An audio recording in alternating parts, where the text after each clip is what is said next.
ያወጣ ሰው ቢያነብልኝ ደስ ይለኛል።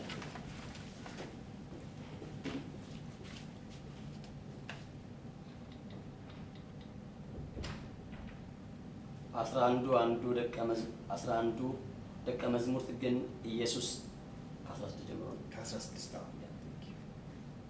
በጌታ ስም አነባለሁ። 11 ደቀ መዛሙርት ግን ኢየሱስ ወዳዛቸው ተራራ ወደ ገሊላ ሄዱ።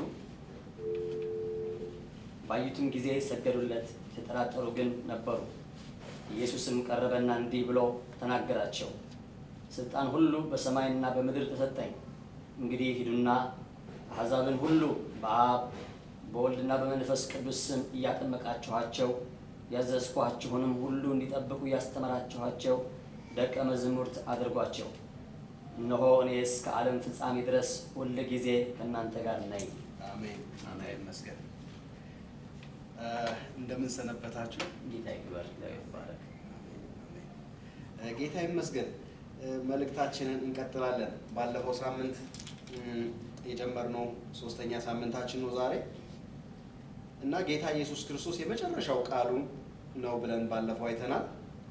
እና እንግዲህ ሂዱና አሕዛብን ሁሉ በአብ በወልድ በመንፈስ ቅዱስ ስም እያጠመቃችሁ ያዘዝኳችሁን ሁሉ እንዲጠብቁ ያስተማራችኋቸው ደቀ መዛሙርት አድርጓቸው እና ደቀ መዛሙርት አድርጓቸው የሚለው ትልቁ ትእዛዝ እሱ እንደሆነ ግን ደቀ መዝሙር ማድረግ የሚገባን ነገሮች አሉ። ደቀ መዝሙር ይሁን ካልን የመጀመሪያው ነገር መሄድ አለብን። መጀመሪያ ቀን ፓስተር ተስፋለም ሲያስተምረን ሮሜ ምዕራፍ 10 ላይ ሂዱ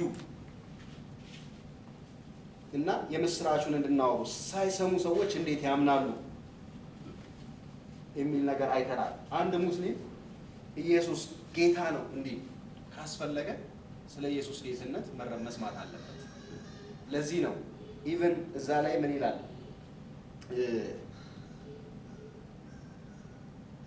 በጣም ውስብስብ ያለ ቨርስ ነው። ምንድነው ግን በደንብ ካየነው ግልጽ ነው። በደንብ ተምረናል ባለፈው ከፓስተር ተስፋለም ጋር እና ያለ ሰባኪ እንዴት ይሰማሉ?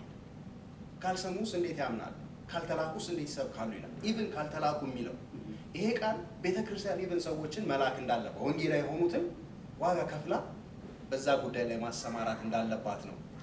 ለምን አሁን ኦኬ ሁላችን ተልከናል። የተላክነው በየስራችን ቦታ ሊሆን ይችላል። ግን ካልተላኩ እንዴት ይሰብካሉ የሚለውን ቤተክርስቲያን በቃ የግድ መላክ አለባት። ወንጌላዊ የሆኑትን will pay you በዚህ ውስጥ ጊዜህን እንድትሰጥ ብላ መላክ እንዳለባት፣ ሚሽነሪዎችን መላክ እንዳለባት፣ ወንጌል ያልደረሰበት ቦታ ላይ ይሄ ቤተክርስቲያኑን ብንስፋፋና ብንበረታ ገንዘባችንን ለዛ ጉዳይ ሁሉ ልናውል እንደምንችል ለምን ካልተላኩ እንዴት ይሰብካሉ ይላል። ያለ ሰባኪ እንዴት ይሰማሉ? ካልተላኩስ እንዴት ይሰብካሉ? መልካሙን የምስራች የሚያወሩዶች እንዴት ያማሩ ናቸው እያለ ይቀጥላል። እና አንድ ሰው ኢየሱስ ጌታዬ ነው ለማለት መስማት አለበት። ያልሰማውን ሊያምን አይችልምና እና ደቀ መዝሙር ትልቁ ፓርት ሲሆን ግን ደቀ መዝሙር ለማድረግ አማኝ ያስፈልጋል። አማኝ ሳናገኝ ደቀ መዝሙር ማድረግ አንችልም። እና የመጀመሪያው ሂዱ የተባልነው ነገር መሄዳችን ለመመልመል ሰዎች ክርስቶስን እንዲቀበሉ ለማድረግ መመስከር አለብን። እምነት ከመስማት ነው፣ መስማትም ደግሞ በእግዚአብሔር ቃል ነው ይላል።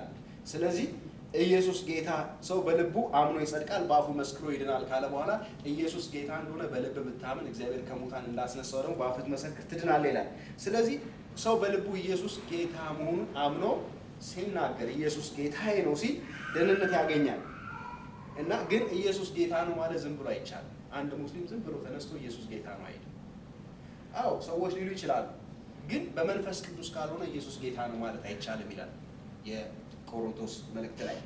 እና መንፈስ ቅዱስ ያንን ሰው ወንጌል በሚሰበክበት ጊዜ መንፈስ ቅዱስ ከላይ ሆኖ ያንን ሰው ይረታዋል፣ ይነግረዋል። እውነት ነው የሚነግር። እኔ አሁን ብዙ ጊዜ ሰዎችን ሳናጋግራቸው ወንጌል ሰብክላቸው ካመነቱ የምነግርህ ነገር እውነት እንደሆነ ልብህ አያውቀውም እላቸዋለሁ። ውስጥ አይመሰክርልም ስል እውነት ነው ይላሉ። ታዲያ ተቀበል። እምነግርህ አሁን እግዚአብሔር አለ፣ ኢየሱስ ያድናል ምን ብለን ስንነግረው ለሰዎቹ መንፈስ ቅዱስ ይመሰክርላቸዋል። ልባቸውን ሲከፍቱ ደግሞ መንፈስ ቅዱስ በውስጣቸው ገብቶ ለዛ ለሞተው መንፈሳቸው ሕይወትን ይሰጣል። ኢየሱስ ጌታ ነው እንዲሉም ያደርጋቸዋል። በአፋቸው መናገራቸው ሳይሆን ለዚህ ጌትነት እንገዛለን፣ ሙስሊምነቴንም ቢሆን እተዋለሁ ይላሉ።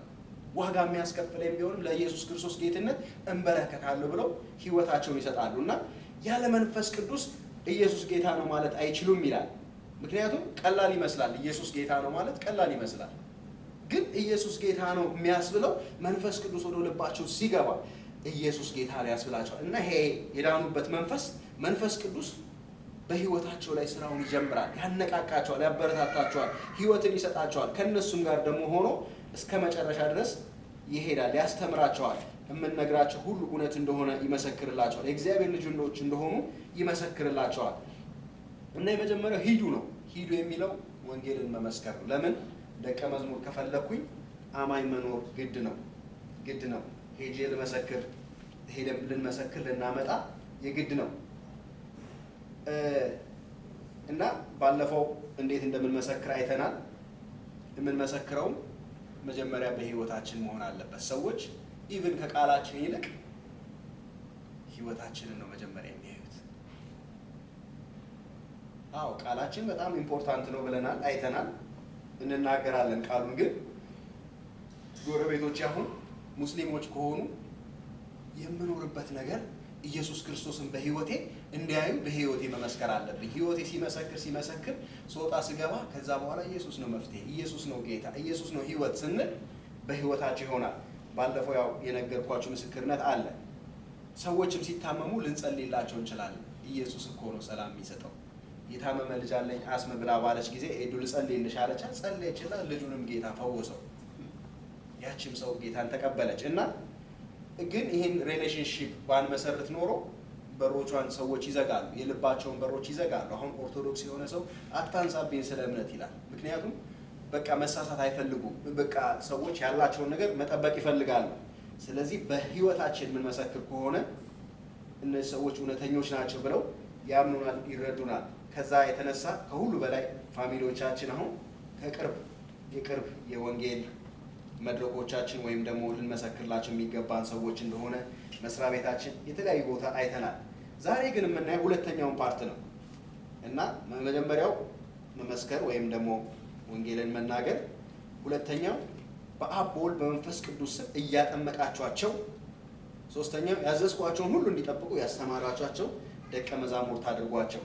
እና ግባችን ደቀ መዝሙርት ነው፣ ግን የመጀመሪያው መመስከር ነው። ከዛ በኋላ በአብ በወልድ በመንፈስ ቅዱስ ስም እያጠመቃችሁ ይለናል። እና አንድ ሰው አመነ በምንልበት ጊዜ አምኖ ብቻውን እንደፈለገ እንዲኖር አይደለም የሚያምነው። ሲያምን ያመነበት ዓላማ አለው እንጂ አማኝ ተብሎ እንዲጠራ ብቻ አይደለም። ኢየሱስ ክርስቶስ ያንን ሰው ሲያድነው፣ መንፈስ ቅዱስ ያንን ሰው ልቡን ረድቶ ኢየሱስ ጌታ ነው ብሎ ሲቀበል ከዛ በኋላ እንደፈለገ እንዲኖር አይደለም። እንዴት ነው ልጆች አሁን ወልጄ እንደፈለጉ በቃ የሚያድጉ ከሆነ ስዶች ነው የሚሆኑት፣ ጥሩ ደረጃ የማይደርሱ ከመኖራቸው ይልቅ እንደው ጥፋት ሊያጠፉ ይችላሉ። ወንጀለኞች፣ ሌቦች፣ ዘራፊዎች፣ ገዳዮች ሊሆኑ ይችላሉ። ስለዚህ አረ ይሄ ልጅ እንደው ባይወለድ ይሻላል የሚባል ሊሆን ይችላል። ምክንያቱም ጥፋት ውስጥ የሚገቡ ከሆነ። ግን በትክክለኛ ሁኔታ አድገው ለቁም ነገር ግን ሲደርሱ ለቤተ ክርስቲያን ይጠቅማሉ፣ ለፋሚሊዎቻቸው ይጠቅማሉ፣ ለአገር ይጠቅማሉ። በቃ መኖራቸው ለኮሚኒቲው የሚያበረክተው ነገር አለ። ካልሆነና ግን በስነ ስርዓት ካልተማሩ ስራም የማይሰሩ ናቸው፣ ፋሚሊዎቻቸውን ያስቸግራሉ፣ በአጠገባቸው ያሉትን ያስቸግራሉ፣ ብለውም ደግሞ ወንጀልን የሚያስፋፉ ትልቅ ደረጃ ይደርሳሉ። ስለዚህ ቤተ ክርስቲያንም ደግሞ እንደዚህ ሰዎችን ስታድን የምታድንበት ነገር አለ፣ የሚድኑበት ነገር አለ። እንዴት ነው? ከሰይጣን እጅ ወጥተው ወደ ክርስቶስ ነው የመጡት። ከሰይጣን እጅ ወጥተው ወደ ክርስቶስ ሲመጡ በክርስቶስ መንግስት ውስጥ ደግሞ መሆን የሚገባው ነገር አለ። የሰይጣን መንግስት ውስጥም እንኳን ሰው ዝም ብሎ መኖር አይችልም። ሰይጣን አይዶንት ኖ አሳልፋችሁ ከሆነ አላውቅም፣ ሰዎች ጫት የሚቅሙ ከነበረ ጫት ካልቃሙ ዱካክ የሚባሉ መጥተው ዛሬ ለምንድን ነው ያልቃምከው ብለው አንድ ጸጉር ይዘው ያስጨዋቸዋል ሰዎችን ማለት ነገ ጠዋት ይባሉና በቃ አትሊስት ይላሉ ሰዎች ገንዘብ ከሌላቸው ለጀበና ምናምን ተብሎ በቃ ሰላም ለማግኘት ማለት ነው። ለምን ዱካኮች መጥተው ይቀጠቅጡኛል ይላል። እውነተኛ ታሪክ ነው። ሰይጣን ካልገበሩ ለምንድን ነው ያልገበርከው ብሎ ይተናነቃቸዋል። የስንት ሰዎችን ህይወት ያጠፋል። በተባለው ቀይ ዶሮ ረድልኝ ከተባለ ቀይ ዶሮውን ከየትም ፈልጎ ማምጣት አለበት። እና በሰይጣን መንግስት ውስጥም ሰው ዝም ብሎ መኖር አይችልም። የሰይጣንን ትእዛዝ እየፈጸመ በእግዚአብሔር መንግስት ውስጥ ደግሞ ስንኖር እሱም ደግሞ ስርዓት አለ። ዝም ብለን እንደፈለገ መኖር አንችልም። እና ያመነውን ሰው በአብ በወልድ በመንፈስ ቅዱስ ስም እያጠመቃችሁና ዛሬ ጥምቀት ምንድን ነው የሚለውን እናያለን። እያጠመቃችሁ እና ምንድን ነው በቤቴ እንኳን አንደኛ ያለው ሰው ማለት አይችልም። በቤቱ ሊድን ይችላል። ግን የሚገርማችሁ እግዚአብሔር መጽሐፍ ቅዱስ ሂዱና እዩት። ሌላ ሰዎች እንኳን መጥተው አካውንተብል እንዲሆኑ ሲያደርጉ ታያላችሁ። ጳውሎስ አሁን የተባለው ሰው ነበር። እዛው እኮ መንገድ ይችላል አይደለም እንደ ጌታ ምን ላድርጋል ማድረግ የሚገባህን ይነግረዋል። ቆርኔሌዎስንም እኮ መልአክ መጥቷል። ልታደርገው የሚገባህን ከዚህ ቦታ አድራሻውን ነገረው። ኢዮጴ የሚባለው ቦታ ቁርበት ፋቂ ስምዖን የሚባል አለ፣ ጴጥሮስ የሚባል አለ። እሱን አስጠራና ልታደርገው የሚገባህን ይነገርሃል ሲለው እናያለን። ኢትዮጵያዊ ጃንደረባ ነበር። ሂድ ብሎ ፊልጶስን ሲልከው እናያለን። እና ምን ማለት ፈልጌ ነው? እግዚአብሔር አሰራር አለው በቤት ውስጥ። ስለዚህ አንድ ሰው ድኛለሁ ጌታን ተቀብያለሁ ካለ ከዳነ በኋላ ማወቅ የሚገባቸው ነገሮች አሉ። እና ይሄ መጠመቅ ነው። መጠመቅ ሁለተኛው ፓርት። እና ይሄ መጠመቅ ምን እንደሆነ እናያለን። መጠመቅ ሁለት ነገሮችን ያሳየናል። አንደኛው ከሞቱና ከትንሳኤው ጋር መተባበር። ከሞቱና ከትንሳኤው ጋር መተባበር የሚለውን በደንብ እናየዋለን። ሁለተኛው ደግሞ በክርስቶስ አካል ውስጥ መጨመር።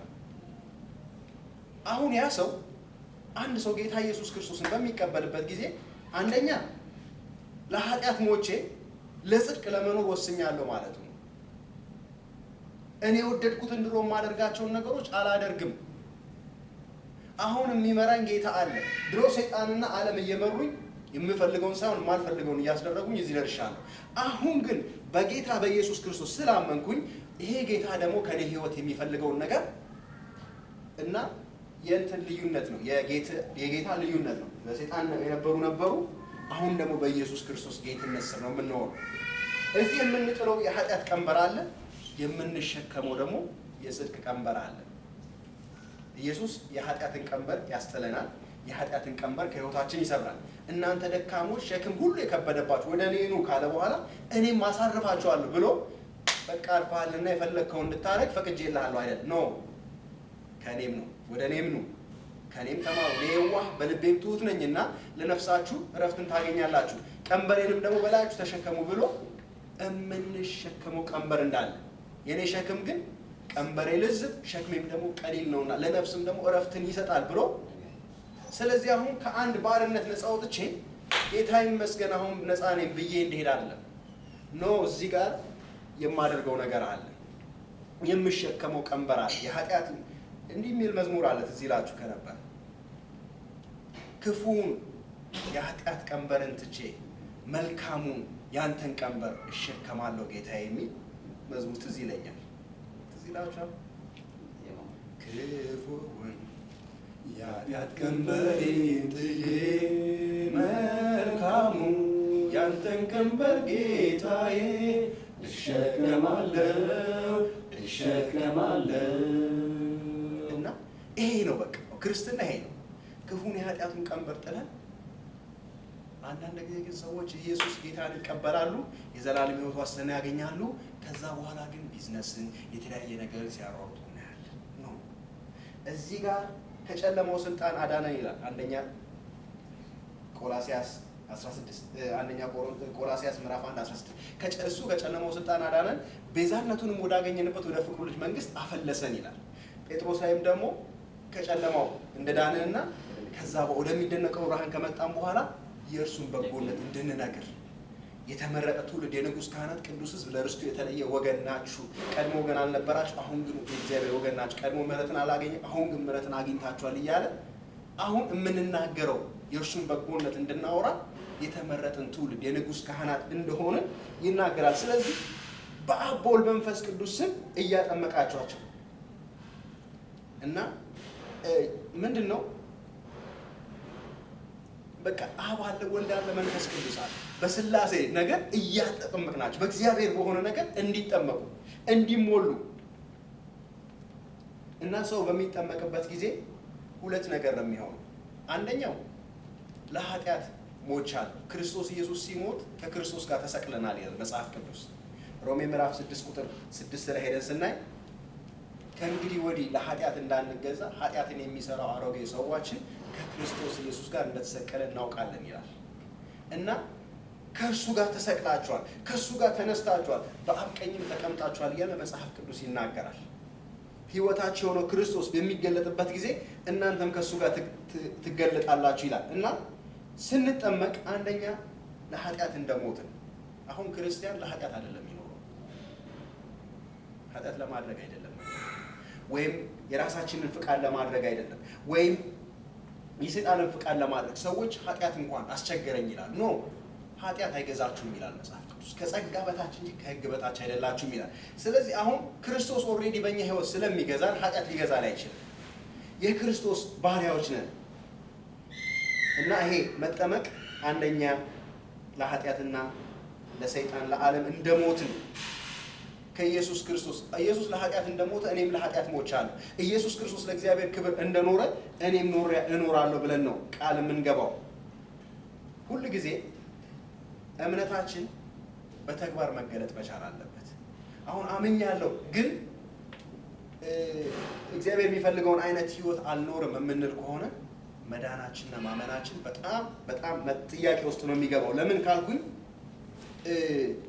ስንድን በእኛ ህይወት ውስጥ እግዚአብሔር የሚያደርገው ነገር አለ። ለምሳሌ አንደኛ ቆሮንቶስ ምዕራፍ 5 ቁጥር 17 ሄደን ስናይ ማንም በክርስቶስ ቢሆን አዲስ ፍጥረት ነው፣ አሮጌ ሁሉ አልፏል ይላል።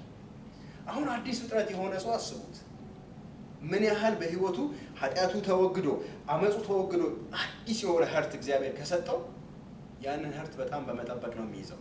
ለምን ኦልሬዲ አውቆታል እና ከክርስቶስ ጋር ኃጢአት በቃ እንዳይወራው ያን ለኃጢአት ይጠነቀቃል። ምክንያቱም አዲስን ነገር እንዳደረገ ሮሜ 6ን እናውጣለን። ስለ ጥምቀት ሁለት ነገሮችን ከሱ ላይ እናያለን። ከሞቱና ከትንሣኤው ጋር መተባበር እንደሆነ። እሺ ቁጥር 6 ቁጥር 4 ኦኬ ከቁጥር 1 ላንበው ምክንያቱም ሙሉን ሐሳብ እንድናገኘው። ምዕራፍ 6 ሮሜ ምዕራፍ 6 ከቁጥር 1 እንግዲህ ምን እንላለን? ጸጋ እንዲበዛ በኃጢአት ጸንተን እንኖርን? አይደለም። ለኃጢአት የሞትን እኛ ወደፊት እንዴት አድርገን በእርሱ እንኖራለን? ምን ይላል? ለኃጢአት የሞትን እኛ ወደፊት እንዴት አድርገን በእርሱ እንኖራለን? ወይስ ከክርስቶስ ኢየሱስ ጋር አንድ እንሆን ዘንድ የተጠመቅን ሁላችን ከሞቱ ጋር አንድ እንሆን ዘንድ እንደተጠመቅን አታውቁምን? ቁጥር 3 እንኳን ደግሜ ያነባዋል። ወይስ ከክርስቶስ ኢየሱስ ጋር አንድ እንሆን ዘንድ የተጠመቅን ሁላችን ከሞቱ ጋር አንድ እንሆን ዘንድ እንደተጠመቅን አታውቁምን? ቁጥር 4 እንግዲህ ክርስቶስ በአብ ክብር ከሙታን እንደተነሳ እንዲሁ እኛም በአዲስ ሕይወት እንድንመላለስ ከሞቱ ጋር አንድ እንሆን ዘንድ እንደተጠመቅን በጥምቀት ከእሱ ጋር ተቀበርን ይላል። በአዲስ ሕይወት እንድንመላለስ ከሞቱ ጋር አንድ እንሆን ዘንድ በጥምቀት ከእርሱ ጋር ተቀበርን። ሞቱንም በሚመስል ሞት ከእርሱ ጋር ከተባበርን ትንሣኤውን በሚመስል ትንሣኤ ደግሞ ከእርሱ ጋር እንተባበራለን። ከእንግዲህ ወዲህ ለኃጢአት እንዳንገዛ የኃጢአት ሥጋ ይሻር ዘንድ አሮጌው ሰዋችን ከእርሱ ጋር እንደተሰቀለ እናውቃለን። የሞተስ ከኃጢአቱ ጸድቋልና፣ የሞተስ ከኃጢአቱ ፍሪ ሆኗል ነው የሚለው እንግሊዘኛው። ጸድቋል የሚለው ፍሪ ሆኗል ማለት ከኃጢአት ባርነት ነፃ ወጥቷል ማለቱ ነው። ነገር ግን ከክርስቶስ ጋር ከሞትን ከእርሱ ጋር ደግሞ በሕይወት እንድኖር እናምናለን። ክርስቶስ ከሙታን ተነስቶ ወደፊት እንዳይሞት ሞትም ወደፊት እንዳይገዛው እናውቃለን። ቁጥር 10 መሞትን አንድ ጊዜ ፈጽሞ ለኃጢአት ሞቷልና በሕይወት መኖርን ግን ለእግዚአብሔር ይኖራል የሚለውን አስምሩበት። ቁጥር 11 እንዲሁም እናንተ ደግሞ ለኃጢአት እንደሞታችሁ ግን በክርስቶስ ኢየሱስ በጌታችን ሆናችሁ ለእግዚአብሔር ሕያዋን እንደሆናችሁ ራሳችሁን ቁጠሩ። ለእግዚአብሔር የሚለውን አስምሩበት። እንግዲህ ለምኞቱ እንድታዘዙ በሚሞት ሥጋችሁ ኃጢአት አይንገስ። ቁጥር 13 ብልቶቻችሁ የአመፃ የጦር ዕቃ አድርጋችሁ ለኃጢአት አታቅርቡ፣ ነገር ግን ከሙታን ተለይታችሁ በሕይወት እንደምትኖሩ ራሳችሁን ለእግዚአብሔር አቅርቡ። ለእግዚአብሔር የሚለውን አስምሩበት። አሁን ብልቶቻችሁ የጽድቅ የጦር ዕቃ አድርጋችሁ ለእግዚአብሔር አቅርቡ፣ ኃጢአት አይገዛችሁምና ከጸጋ በታች እንጂ ከሕግ በታች አይደላችሁም። እና ክርስቶስ ለኃጢአት ሞቶ ለእግዚአብሔር እንደኖረ እኛም እዚህ ምድር ያለነው ለኃጢአት ሞተን ለጽድቅ እንድንኖር ነው። ስለዚህ ማንኛውም ክርስቲያን ኃጢአት ያስቸግረኛል ወይም ደግሞ በቃ ከዚህ ነገር መውጣት አልችልም የሚል የለም። በክርስቶስ ሞት ከኃጢአት ነፃ እንደወጣን ነው የሚናገረው። ሮሜ 6 ከኃጢአት ነፃ ስለመውጣት ያስተምራል። እና ጥምቀት ምንድን ነው ካልኩኝ ለኃጢአት መሞቴን ጥምቀት መቀበር ነው ትርጉሙ። እና ከክርስቶስ ጋር ስለተሰቀልኩኝ ከክርስቶስ ጋር ለኃጢአት ስለሞትኩኝ ስቀሉኝ ብዬ ነው ተሰቅያለሁ አለ። መሞቼ መነጋገጡ ቅበሩኝ ነው እያልኩ ያለሁት። እና ሰዎች አሁን በሚጠመቁበት ጊዜ ለራሳቸው ሳይሆን ለእግዚአብሔር እንዲኖሩ። ስለዚህ አሁን ክርስቲያኖች የሆንን ለራሳችን መኖር አንችልም። ለራሳችን መኖር አንችልም። ለራሳችን የምንኖር ከሆነ በቃ አልተረዳኑ። ቁጥር 10 መሞትን አንድ ጊዜ ፈጽሞ ለኃጢአት ሞቷል፣ በሕይወት መኖርን ግን ለእግዚአብሔር ይኖራል ይላል። እንዲሁም ቁጥር 11 እናንተ ደግሞ ለኃጢአት እንደሞታችሁ ግን በክርስቶስ ኢየሱስ በጌታችን ሆናችሁ ለእግዚአብሔር ሕያዋን እንደሆናችሁ ራሳችሁን ቁጠሩ። እና ለእግዚአብሔር የሚል እናያለን። ስለዚህ አንድ ሰው በሚጠመቅበት ጊዜ ከእንግዲህ ወዲህ ለራሴ አልኖርም የምኖረው ለእግዚአብሔር ነው ብሎ ነው ቃል ኪዳን የሚገባው እንጂ ዝም ብሎ ሻወር አይደለም የሚወስደው። ጥምቀት በቃ ከአሁን በኋላ ለዓለም ላልኖር፣ ለሰይጣን ላልኖር፣ እንዲሁም ለራሴ ላልኖር፣ ነገር ግን ለእግዚአብሔር ለመኖር ወስኛለሁ። በክርስቶስ ኢየሱስ ለኃጢአት ሞቻለሁ፣ ለራሴ ሞቻለሁ፣ እንዲሁ ግን ለእግዚአብሔር ለመኖር ወስናለሁ የምንልበት ነው። እና ይጠመቃል ሰው። ሁለተኛው በክርስቶስ አካል ውስጥ እንድንጨመር ያደርገናል። በክርስቶስ አካል ውስጥ እንድንጨመር ያደርገናል። ሮሜ ምዕራፍ 12 እንሄዳ፣ ቆሮንቶስ ምዕራፍ 12 ላይ እንሄዳ። አንደኛ ቆሮንቶስ 12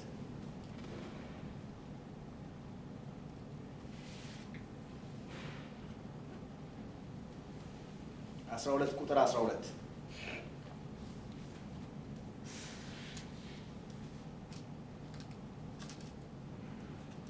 እንዲህ ይላል፣ አካልም አንድ እንደሆነ ብዙም ብልቶች እንዳሉበት፣ ነገር ግን የአካል ብልቶች ሁሉ ብዙዎች ሳሉ አንድ አካል እንደሆኑ ክርስቶስ ደግሞ እንዲሁ ነው። አይሁድ ብንሆን፣ የግሪክ ሰዎች ብንሆን፣ ባሪያዎች ብንሆን፣ ጨዋዎች ብንሆን፣ እኛ ሁላችን በአንድ መንፈስ አንድ አካል እንድንሆን ተጠምቀናል። ሁላችንም አንዱን መንፈስ ጠጥተናል። አካል ብዙ ብልቶች እንጂ አንድ ብልት አይደለምና እግር እኔ እጅ አይደለሁምና የአካል ክፍል አይደለሁም ብትል ይህም በማለቱ የአካል ክፍል መሆኑ አይቀራልን? ጆሮም እኔ ዓይን አይደለሁምና የአካል ክፍል አይደለሁም ቢል ይህም በማለቱ የአካል ክፍል መሆኑ ይቀራልን? አካል ሁሉ ዓይን ቢሆን መስማት ወዴት በተገኘ? ሁሉም መስማት ቢሆን ማሽተት ወዴት በተገኘ? የምፈልገው ቃል ግን 12 እና 13 ነው። አካልም አንድ እንደሆነ ብዙም ብልቶች እንዳሉበት፣ ነገር ግን የአካል ብልቶች ሁሉ ብዙዎች ሳሉ አንድ አካል እንደሆኑ ክርስቶስ ደግሞ እንዲሁ ነው። አይሁድ ብንሆን፣ የግሪክ ሰዎች ብንሆን፣ ባሪያዎች ብንሆን፣ ጨዋዎች ብንሆን፣ እኛ ሁላችን በአንድ መንፈስ አንድ አካል እንድንሆን ተጠምቀናል። ሁላችንም አንዱን መንፈስ ጠጥተናል ይላል። ልክ አንድ ሰው ኢየሱስ ክርስቶስን ሲቀበል መንፈስ ቅዱስ ምን እንደሚያደርገው አንድ አካል እንድንሆን ተጠምቀናል ይላል፣ በአንዱ መንፈስ እና የክርስቶስ አካል እንዲሆን ያደርገዋል። አሁን በሎካል ሳይሆን በዩኒቨርሳል ቸርች ውስጥ ሜምበር እንሆናለን፣ ወይም ደግሞ የክርስቶስ አካል። አሁን በዓለም ዙሪያ ክርስቲያኖች አሉ። ሁላችንም በአንድነት የክርስቶስ አካል ነን፣ ብልቶች ነን። በአንድነት ስንሆን አካል ነን። እያንዳንዳችን ግን ብልቶች። አሁን ኢትዮጵያ ውስጥ ያለ የክርስቶስ አካል ብልት አንድ ፓርት ነው። በዓለም ዙሪያ ያለው ሁላችንም ተሰብስበን ነው አንድ አካል የምንሆነው።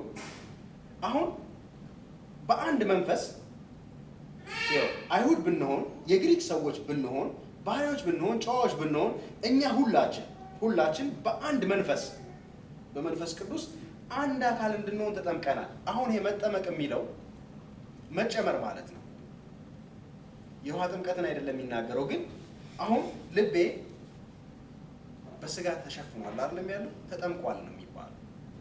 በግሪክ ባፕቲዞ የሚለው ቃል አንድ ነገር በአንድ ነገር ሲዋጥ ሲሸፈን ሲከለል ባፕቲዞ ይባላል። አሁን ልቤ አይታይም፣ በተለያዩ የስጋ ፓርቶቼ ተሸፍኖ ነው ያለው። አንድ ሰውም ደግሞ ልክ ጌታ ኢየሱስ ክርስቶስን ሲቀበል መንፈስ ቅዱስ ወስዶ አካል ውስጥ ይከተዋል፣ ብልት ይሆናል። አሁን እኛ ባናውቀውም ያ ሰው የጌታ አካል ነው። ግን በሎካል አካል ውስጥ በዚህ ውስጥ ግን ገብቶ በዚህ በክርስቶስ ስራ ውስጥ እሳተፋለሁ ብሎ ያ ሰው ለመግባት ጥምቀት ይወስዳል። አሁን እዚህ በሚጠመቅበት ጊዜ ያ ሰው መጀመሪያ አማኝ መሆኑ ይረጋገጣል። ካመነ በኋላ ይጠመቃል። ለምንድን ነው? ዝም ብሎ ተቀላቅሎ አይደለም የሚኖረው። ምን እያለ ነው ያለው?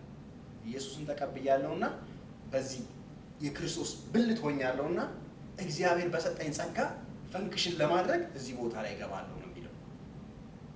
እና አሁን ያ ሰውን መንፈስ ቅዱስ እዛ ውስጥ የከተተው ለምንድን ነው ካሉ ለስራ ነው ማለት ነው። አሁን ልቤ እዚህ ቦታ ላይ ያለው ምንድን ነው ካሉ በትክክል ደም መርጨት ነው ስራው፣ የልቤ ስራ። ያ ከሌለ አካል መስራት አይችልም።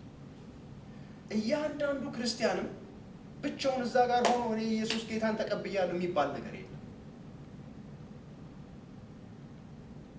ከተቀበለ በኋላ እዚህ የተቀበለው ጌታ መንፈስ ቅዱስ አካል ውስጥ ከቶታልና ሁላችንም አንዱን መንፈስ ሰጥተናል። አካል ብዙ ብልቶች እንጂ ቁጥር 14 አንድ ብልት አይደለምና፣ ስለዚህ ኢቭን መምረጥ እንኳን እንደማንችል አገልግሎት ምንድነው? እግር በቃ እኔ ስላልሆንኩኝ ቢል አይሆንም ይላል። እንግዲህ ጌታ አንዳንዶቻችን አፍ አድርጎናል፣ አንዳንዶቻችን እግር አድርጎናል፣ አንዳንዶቻችን ልብ አድርጎናል። መንፈስ ቅዱስ እንደሰጠን ግን ሁሉም በዚህ አካል ላይ ያሉት ፓርቶች አስፈላጊ ናቸው። እጅ አሁን ባይኖረኝ አይሆንም። ብዙ አሁን እጅ ስላለን ነው እንጂ የማናውቀው እጅ የሌላቸው ሰዎች ቢናገሩ የተጎዱትን ጉዳት ያጋጠማቸውን ነገር እነሱ ቢነግሩን እናስተውሏል። እኛ ግን አሁን ስላለን አናውቀውም። ልባችን አልሰራም ቢል ምን አይነት ችግር እንደሚያጋጥመን አናውቀውም። ስለዚህ አንድ ሰው በሚያምንበት ጊዜ አጥምቁት በሚልበት ጊዜ አንደኛ ለኃጢአት እንደሞተ፣ ለራሱ እንደሞተ፣ ለሰይጣን እንደሞተ የሚኖርበት አንድ አጀንዳ አለው፣ ለእግዚአብሔር መኖር ብቻ። ሁለተኛ በክርስቶስ አካል ውስጥ ሆኖ ፈንክሽን ለማድረግ በቃ እሱም አካል ያስፈልገዋል፣ ለቸርችም ደግሞ እሱም አስፈላጊ ነው። አሁን ያ ክርስቲያን አሁን እኔ አሁን ሰውነቴ አይን ባይኖረኝ አሁን ጆሮ ኦኬ ምንም ችግር የለም እኔ አውል ከቨር የአይን ብል አይሆንም፣ እኔ አይችልም። ገብቷችኋል? ጆሮዬ ማለት ነው። ምንም ጥሩ ጆሮ ቢኖረኝ የአይንን ፓርት ከቨር ማድረግ አይችልም። ስለዚህ ጆሮዬ አይን ያስፈልገዋል የሚያይለት ማለት ነው። ሲያይለት ኦኬ ማይንድ ደግሞ ያን ይቀበልና ይሄም እንደዚህ ነው ይለዋል። እያንዳንዱ ነገሮች የተያያዙ ነገሮች። ስለዚህ አንድ ክርስቲያንም ሲድን አንደኛ ኃጢአት ያስቸግረኛል ማለት አይችልም፣ ለኃጢአት መኖር አይችልም። ሁለተኛ ከክርስቶስ አካል ውጭ መኖር አይችልም። ምን ማለት ፈልጌ ነው? ደቀ መዝሙር ወደ መሆን ሁለተኛው ፓርት ውስጥ እያስገባ ነው ማለት ነው። ሁለተኛው ፓርት በቃ ይሄ ተረድቶ ፕሮዳክቲቭ እንዲሆን አንደኛ መቀበል የሚገባውን ነገር ከቸርች እንዲቀበል፣ ከወገኖች እንዲቀበል፣ ከወንድሞች እንዲቀበል፣ ከክርስቶስ አካል እንዲቀበል፣ ሁለተኛ ደረጃ ደግሞ እሱም ደግሞ እንዲሰጥ ፓርቲሲፔት እንዲያደርግ ሁሉ። አሁን እዚህ ላይ ስለ ብልቶች ይናገራል።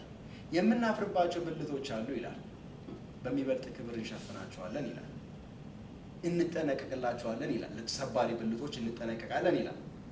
አሁን በቸርች ስናይ ሁሉም ሰው መድረክ ነው የሚፈልገው። ግን የሚገርመው ምንድን ነው ካልኩኝ በጣም አሁን የጸጉር የራሱ ስራ አለ። ዝም ብሎ የበቀለ ነገር የለም። እዚህ ጥፍሮች ሁሉ ስራ አላቸው። ግን አሁን አንዳንድ ሰው ጥፍሩን ብትሉት እኔ ጥፍር አልሆነም፣ እኔ የምፈልገው አይን መሆን ሊል ይችላል፣ መናገር ነው ሊል ይችላል። ግን አይሆንም። ሁላችንም ከመንፈስ ቅዱስ ነው የተሰጠን። ስለዚህ ስለ ጸጋ ስጦታዎች ነው እዚህ ቦታ ላይ የሚናገረው። ምዕራፍ 12 ምዕራፍ 13 ምዕራፍ 14 ድረስ እየሄድን ብናይ ስለ ጸጋ ስጦታዎች ነው እና በአንድ መንፈስ አንድ አካል እንድንሆን ተጠምቀናል። ስለዚህ አሁን ደቀ መዝሙር ከማድረግ ሁለተኛው ፓርት ማጥመቅ ማለት ነው። አሁን ዝም ብሎ አይደለም የምናጠምቀው፣ መረዳት አለበት።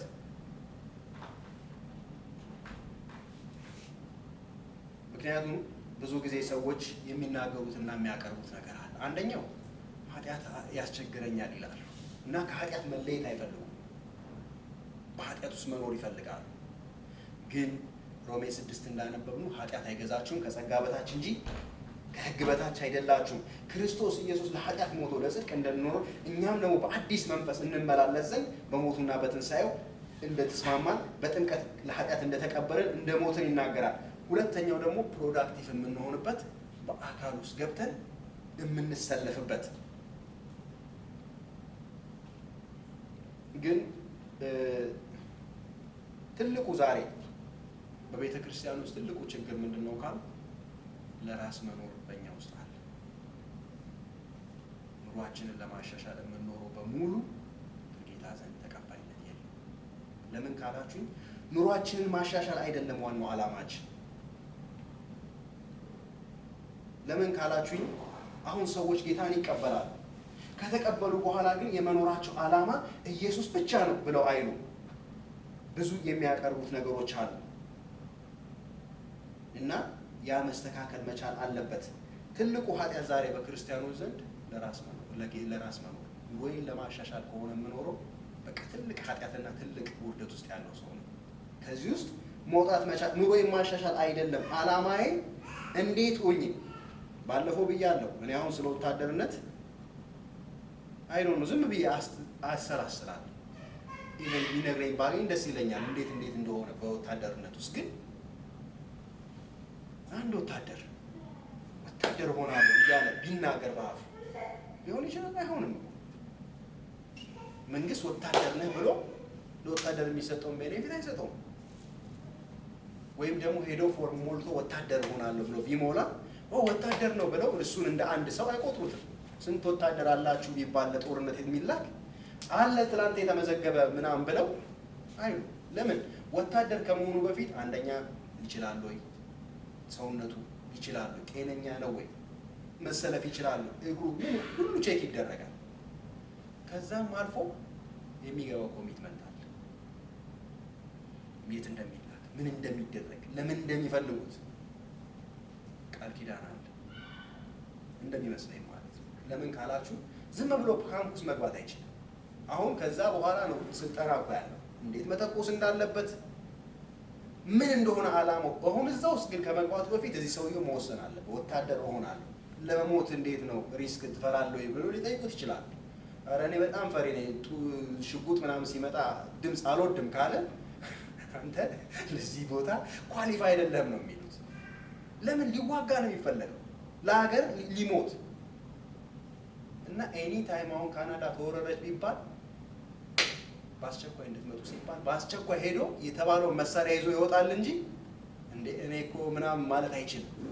እኛም በጌታ ቤት ውስጥ እንደዛው። አሁን ግን ክርስቲያኑ ወታደር አይደለም፣ ጭራሽ ከጌታ የሆነ ነገር እንዲዘንብለት ነው እየተጠባበቀ ያለው። ጌታ ግን ቤተ ክርስቲያን አሁን ዛሬ ይኸው ወቶቻችን አልመጡ። ለምን አልመጡ? ቢዝነስ ምንም ሌላ ጥያቄ የለው። ግን ደቀ መዝሙር በምንሆንበት ጊዜ ቢዝነሳችን በሙሉ ተዘግቶ ነው ይመጣው። እውነቴን ነው የምነግራችሁ፣ አይሆንም። ለትንያ ታስተላልፍልኝ ስራ ሊሆን ይችላል። ስራም ቢሆን ተዘግቶ ይመጣል።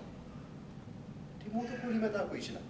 እኛ እኮ አሁን ይሄ ነፃነት ነው እንጂ የሸወደን እኮ እና ከነ ልጆች ነጥቀን እስር ቤት እንጥልሃለን ቢሉኝ እምነቴን ይዤ በቃ እቆማለሁ። ልጆች ምን ይሆን እንጃ፣ ምንም አውቀው ጉዳይ አለ። አንዴ ጌታን ስንቀበለው ይሄ ነው በቃ። ኢየሱስ ለልጆች ያስብላቸዋል። ሶሪ ብዬ ወደዛ ውስጥ ለመግባት ነው እንጂ ይሄማ የማይቻል ነው ብዬ ብል አይሆንም። ዕብራውያን መልእክትን አንብቡት። የዕብራውያን መልእክት የተጻፈበት ለተበተኑ ስደተኞች ነው። ስለ እምነታቸው ምክንያት አገራቸውን ለቀው እየተንከራተቱ ስላለው አሁን እዩት በደንብ አድርጋችሁ። ስለ መጽናት ነው የሚናገሩ እና የተቀበሉት ነገር በዛው በመከራቸው ውስጥ እንዲጸኑ ነው ሐዋርያ ጳውሎስ የሚጽፍላቸው። ምን ይላቸዋል? የመጀመሪያው የተቀበላችሁት ኢየሱስ ዝም ብሎ እንዳይመስላችሁ ጸንታችሁ መያዝ አለባችሁ። ለምን? ኢየሱስ ከሙሴ ይበልጣል ይላቸዋል። ኢየሱስ ከመላእክቶች ይበልጣል ይላቸዋል። ኢየሱስ ክርስቶስ ከሊቀ ካህናቱ ይበልጣል። አሁን ትልልቅ የሚባሉትን ሰዎች እያመጣ ኢየሱስ ከነሱ በላይ ነው ይላቸዋል። ምን ማለቱ ነው? ጸንታችሁ ቁሙ፣ የያዛችሁት ነገር የከበረ ነገር ስለሆነ ህይወታችሁ መሞት ቢገባው ኢትስ ኦኬ። እግዚአብሔር ስለ መላእክቶች ሲናገር አንዱን እንኳን ከመላእክት ልጄ ብሎ የጠራው ሰው የለም። ልጁን ግን አምላኬ እያለ ይጠራው ነበር። ስለዚህ የያዛችሁት ጌታ የከበረ ስለሆነ ብትሞቱም ወርዝ ያደርጋል። በርቱ በዛው፣ ወደኋላ እንዳትመለሱ። ሁለተኛ ሙሴን ያመጣል። ሙሴ በቤቱ ላይ እንደ ባሪያ ነበር፣ ልጁ ግን በቤቱ ላይ እንደ ልጅ ነበር። ስለዚህ ኢየሱስ ከሙሴ ይበልጣል እያለ ስለዚህ የያዛችሁት ነገር የከበረ ነው። ሙሴ ሙሴ ሙሴ ሲባል ትልቅ ስም ሰምታችኋል። ኢየሱስ ግን ከዛም ይበልጣል። ስለዚህ ስለ ኢየሱስ ብላችሁ ብትሞቱም ኢትስ ኦኬ። ሶስተኛ ወደ ነቢያት ወደ ካህኑ ይመጣል። ከካህናት የተመረጠው አሮን ነበር ይላቸዋል። እሱ አላቸው ካህናት ይሞቱ ነበር አላቸው። ይሄ ግን የማይሞት ሊቀ ካህን እንደሆነ በደሙ እንደገባ የሚበልጥ ክህነት እንዳለው፣ ስለዚህ ኢየሱስ ክርስቶስ የበለጠ ነው ያዙት እያለ 11 ላይ መጥቶ ስለ እምነት አባቶች ሁሉ ኢየሱስን ብለው እንደሞቱ ካለ በኋላ ጻድቅ ግን በእምነት በሕይወት ይኖራል፣ ቢያፈገፍግ ግን ነፍሴ በእርሱ ደስ አይላትም። እኛ ግን ነፍሳቸውን ከሚያድኑት እንጂ ወደ ኋላ ከሚመለሱት አይደለም። ምን እያላቸው? መሞት ቢገባ ሞቱ። ስለ ጌታ ብላችሁ የተነጠቃችሁትን ሀብት እንዳለ እናውቃለን። ኢትስ ኦኬ። የሚበልጥ ለዘላለም የሚሆን ርስትን ሀብትን ከሰማይ እንደምትቀበሉ ታውቃላችሁ እያለ ይነግራቸዋል። ስለዚህ መከራም ኤክስኪውዝ ልናመጣ አንችልም። ዛሬ ግን አሁን ራሳችንን መካድ ነው ያቃተን። ሰዎች ራሳቸውን ቢክዱ እዚህ ቦታ ላይ መምጣት ይችላል። አካል ደግሞ ሲሆኑ ስራውን እንሰራለን። ሁሉም ሰው ነው የሚሰራው። እንደነገርኳችሁ አካል ስንሆን የማይጠቅም አካል የለም። አካል ስንሆን በአካል ውስጥ ስራ የሌለው አካል የለም። ወይ ደግሞ እጄ ዛሬ ጡረታ አውጥቻለሁ ምንም አልሰራም ብሎ ማለት አይችልም። ትእዛዝ ከዚህ ይመጣለታል። አንሳ ካለው ጭንቅላቴ ማይንዴ ያነሰዋል። ጭንቅላት ከታመመ ነው ብዙ ጊዜ ችግር የሚፈጠር እና ይሄን ነገር መረዳት አጥምቋችሁ በሚልበት ጊዜ በቃ አካል እንዲሆኑ ፈንክሽን እንዲያደርጉ ፕሮዳክቲቭ እንዲሆኑ፣ ሁለተኛ ደረጃ ደግሞ ባለው በእግዚአብሔር ቤት ስርዓት ውስጥ እንዲኖሩ። አሁን አንድ ሰው በሚጠመቅበት ጊዜ ያንን ያደርጋል። ግን አመኛለሁ ብዬ እኔ በምትሉት ነገር አልስማማም እንደፈለኩ ሆነ እኖራለሁ ቢል አይሆንም። አንደኛ ለመዳኑ ትልቅ ጥያቄ ምልክት አለኝ። ለምንድን ነው ካላችሁኝ፣ አንደኛ ልክ ስንድን እግዚአብሔር በእኛ ውስጥ አዲስ ነገርን አስቀምጧል። እሱን ለማስደሰት የምንልበት መዳን ማለት ቀላል ነገር አይደለም። ከሲኦል ማምለጥ። ሰው እኮ ዛሬ አይኑ እንኳን ተፈውሶ ይደነቃል። መንፈሳዊ አይኖች ደግሞ መብራት ትልቅ ከሚራክልም ሚራክል እሱ ነው።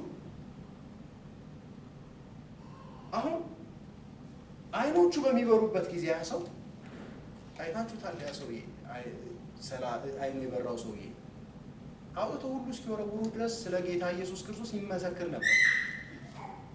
አንተ ይሄ ሰውዬ ኃጢአተኛ፣ እኔ የማውቀው ነገር የለም ተውኝ፣ ከመወለድ የጀምሮ ዕውር ነበርኩ አሁን አያለሁ ብሎ እንደውም ስለ ጌታ ስለዛ አልተማረም እኮ ምንም የሚያውቀው የለም። ግን ኃይለኛ መስካሪ ሆኖ ታዩታላችሁ።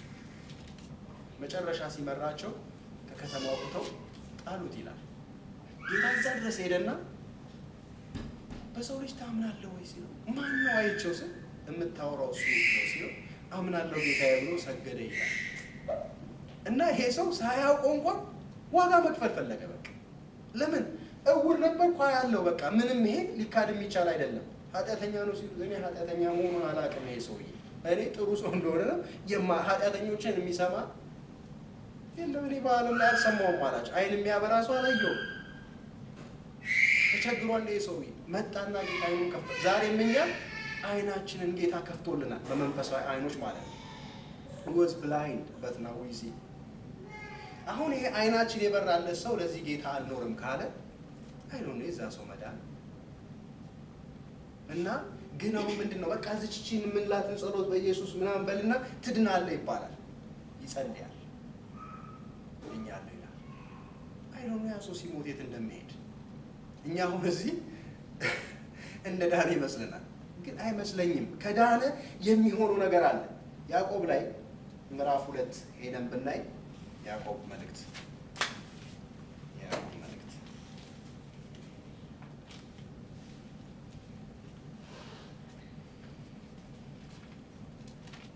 ቁጥር 14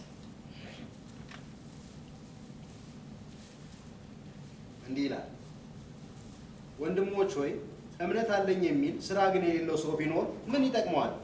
እምነቱስ ሊያድነው ይችላልን? ወንድም ወይም እህት ራቁታቸውን ቢሆኑ የዕለት ምግብ ቢያጡ ከእናንተም አንዱ በደህና ሂዱ እሳት ሙቁ ጥገሙን ቢላችሁ ለሰውነት ግን የሚያስፈልገውትን ባትሰጧቸው ምን ይጠቅማቸዋል? እንዲሁም ስራ የሌለው እምነት ቢኖር በራሱ የሞተ ነው። ነገር ግን አንድ ሰው አንተ እምነት አለህ እኔም ስራ አለኝ፣ እምነትን ከስራ ላይ ታሳየኝ እኔም እምነቴን ከስራ ያሳይሃለሁ ይላል። እግዚአብሔር አንድ እንደሆነ ታምናለህ፣ መልካም ታደርጋለህ። አጋንንትም ደግሞ ያምናሉ ይንቀጠቀጡማል። አንተ ከንቱ ሰው እምነት ከስራ ተለይቶ የሞተ መሆኑን ልታውቅ ትወዳለህን? አባታችን አብርሃም ልጁን ይስሐቅን በመሠዊያው ባቀረበ ጊዜ በስራ የጸደቀ አልነበረምን? እምነትን ከስራው ጋር አብሮ ያደርግ እንደነበር በስራም እምነት እንደተፈጸመ ትመለከታለህን? መጽሐፍም አብርሃምም እግዚአብሔርን አመነ ጽድቅም ሆነ ተቆጠረለት ያለው ተፈጸመ፣ የእግዚአብሔርም ወዳጅ ተባለ። ሰው በእምነት ብቻ ሳይሆን በስራ እንዲጸድቅ ታያላችሁ። እንደዚሁም ጋለሞታይቱ ረዓብ ደግሞ መልእክተኞችን ተቀብላ በሌላ መንገድ በሰደዳቸው ጊዜ በስራ አልጸደቀችምን? ከነፍስ የተለየ ስጋ የሞተ እንደሆነ እንዲሁ ደግሞ ከስራ የተለየ እምነት የሞተ ነው ይላል። መዳን በእምነት ነው።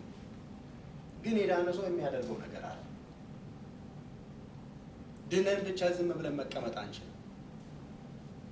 እምነት የሚፈጥርብን መታዘዝ አለ በውስጣችን። ሮሜ ምዕራፍ 1 ቁጥር 5 ሄደን ስናይ ሐዋርያ ጳውሎስ ለምን እንደተሾመ ሲናገር ከእምነት የሚነሳ መታዘዝ እንድታገኙ ሐዋርያነት እንደሆነ ጸጋን ተቀበልኩኝ ይላል እና ገላትያ ምዕራፍ 5:6 ላይ በፍቅር የሚሰራ እምነት እንጂ መጠመቅ ወይም አለመጠመቅ፣ መገረዝ ወይም አለመገረዝ አይጠቅምም ይላል። በፍቅር ሆኖ የሚሰራ እምነት እንጂ። ስለዚህ እምነት ሲኖረን የምናደርገው ነገሮች አሉ። ሰው አምኖ ሲድን ለዚህ ለጌታ ኢየሱስ ለመኖር ይፈልጋል። ለጌታ ኢየሱስ ክርስቶስ ለመኖር ይፈልጋል። ይሄን ጌታ ማወቅ ይፈልጋል። ካልሆነ ግን የዛ ሰው እምነቱ በጣም ትልቅ ጥያቄ ውስጥ ነው የሚገባው እና አብርሃምን ማመኑ በምንድን ነው? መጀመሪያ አብርሃም አመነ ጽድቅም ሆኖ ተቆጠረለት፣ ዘፍጥረት ምዕራፍ 16 ታያላችሁ። ከዛ በኋላ ላይ ግን ማመኑ በምን ተረጋገጠ? ማህተም ተደረገለት ይላል።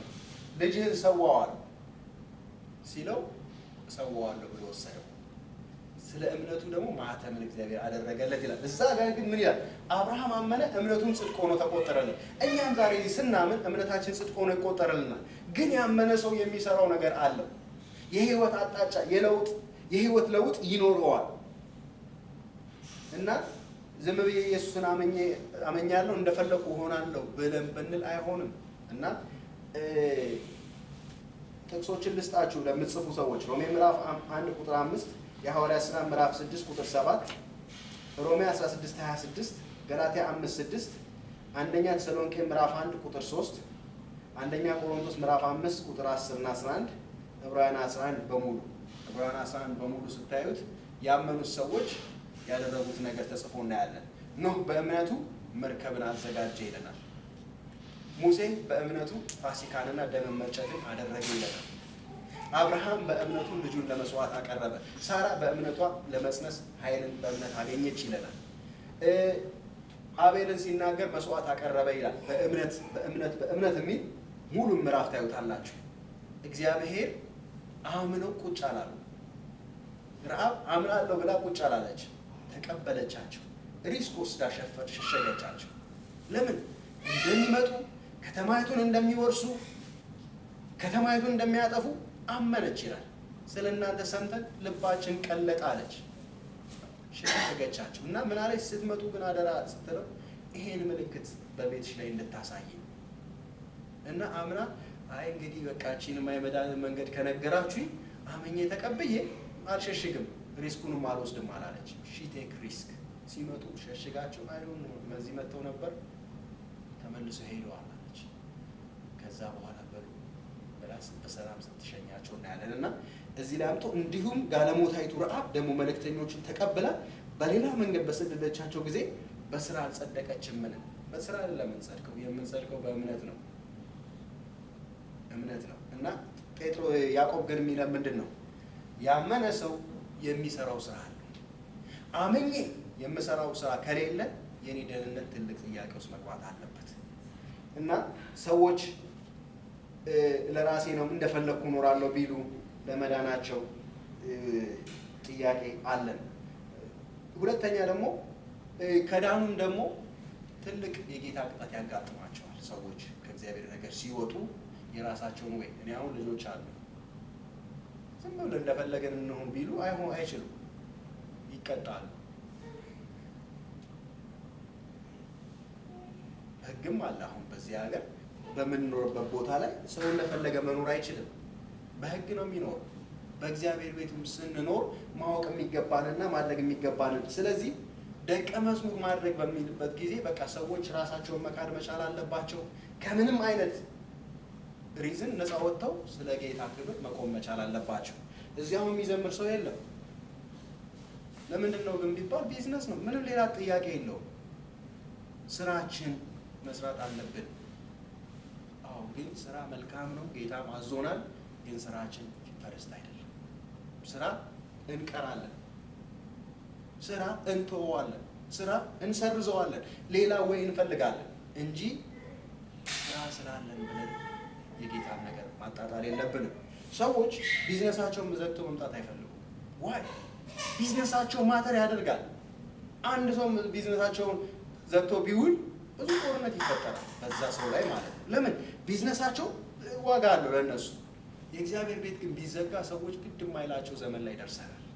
ቢዘጋ ምንም ግድ የማይል ዘመን ላይ ደርሰናል። ስለዚህ ይሄንን ማስወገድ አለብን። አንድ ሰው ጌታ ኢየሱስ ክርስቶስ እቀበላለሁ ካለ ሳይን ሚ ኢን አም ሂር ቱ ሰርቭ ዘ ኪንግ ካልሆነ ግን እኔ ራሴን መንግስት ለማስፋፋት ማሰብ ከሆነ ትልቅ ወንጀለኛ እኔ ነኝ። ዋይ ካልኩኝ ሁሉም ክርስቲያን የሚወጥለት አንድ ነገር አለ። ይሄ የእግዚአብሔር መንግስት ይባላል። ለእግዚአብሔር መንግስት ትምጣ። ከጸሎቴ እንኳን መጀመሪያው አብላኛ ጠጣኝ ቢዝነሴን አሳምርልኝ አይደለም። መንግስት ትምጣ፣ ስምህ ይቀደስ፣ መንግስት ትምጣ፣ ፈቃድ በላይ በሰማይ እንደሆነች አሁን ፍቃዱ በሰማይ እንደሆነ እንዲሁ በምድር ስጸልይ ፍቃዴማ ቸርቼን መጥተህ እንድታገለግል ነው ይለናል። ሪዝናና መተን ኢቨን ተሮጠን ሳይሆን በሰዓቱ ተገኝተን አሁን ለጌታ እውነቴን ነው የምነግራችሁ። በተዳከመ መንፈስ መጥቼ መጸለይ አልወድም። ጠዋት ማለት ነው በጊዜ አለመተኛቴ ይሰማኛል።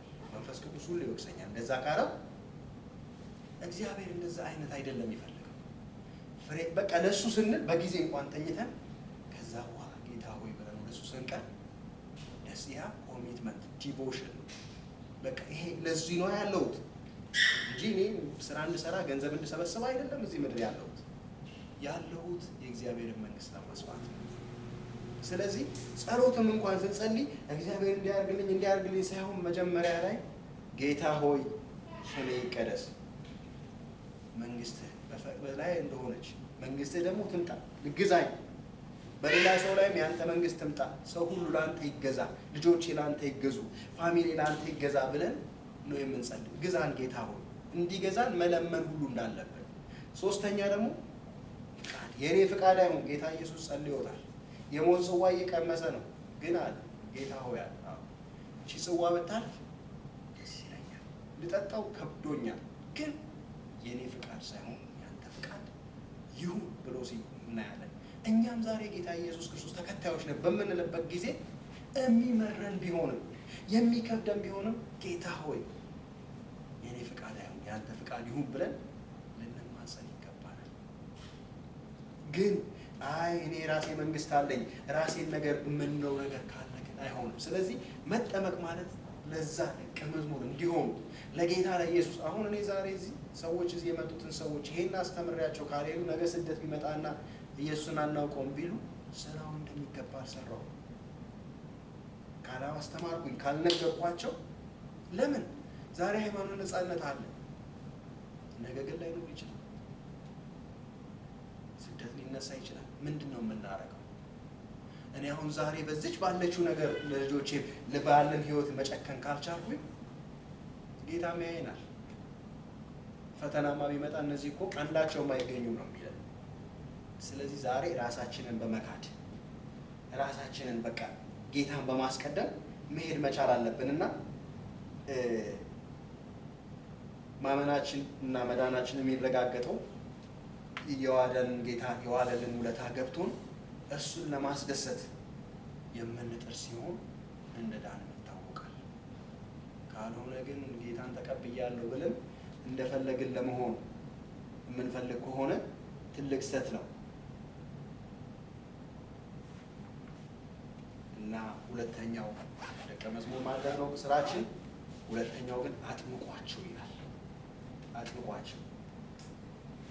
የሚቀጥለውን ደግሞ የሚቀጥለው ሳምንት እንቀጥላለን። እስቲ ቆመን ጌታን አመስግነን ጸልየን እንጨርሳለን።